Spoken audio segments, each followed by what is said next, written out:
Cela fait 2 ans que les dirigeants des pays les plus industrialisés ne s'étaient plus réunis en face à face du fait de la pandémie des Covid-19.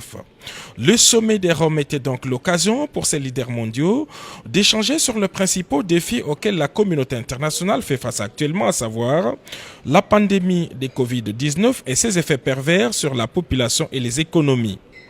Invité pour représenter l'Afrique, le président Félix-Antoine Tshisekedi Tshilombo a fait entendre la voix du continent noir à travers son plaidoyer. Il y a eu également la question de la gestion, la relance des économies après la pandémie, plus particulièrement des économies africaines. Et pour cela d'ailleurs que le président a fait quelques interventions en tant que président de l'unité de l'Union africaine.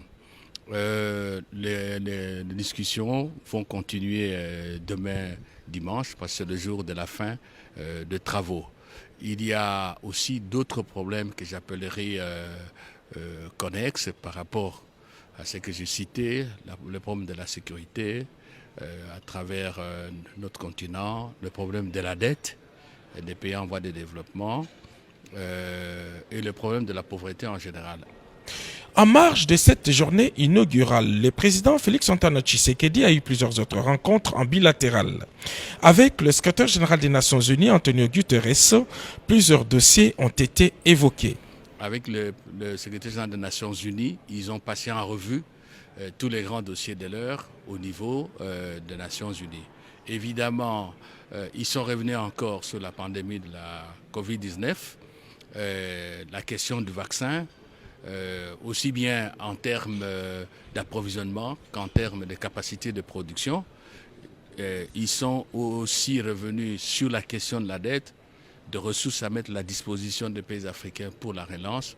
Ils ont abordé aussi la question du Soudan, avec ce qui se passe, il y a eu un coup d'État militaire.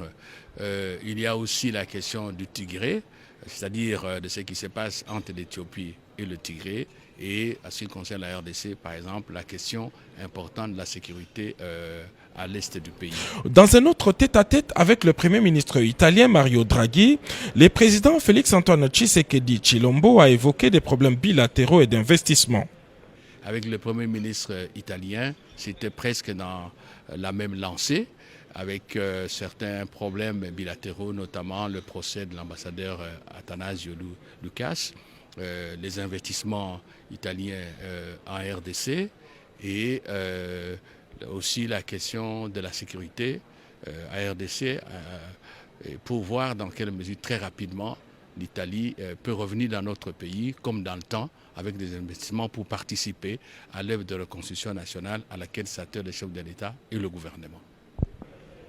Suite et fin des travaux du G20 ce dimanche, les dirigeants des pays les plus industrialisés doivent prendre des engagements fermes en faveur de l'Afrique en vue de relancer son économie.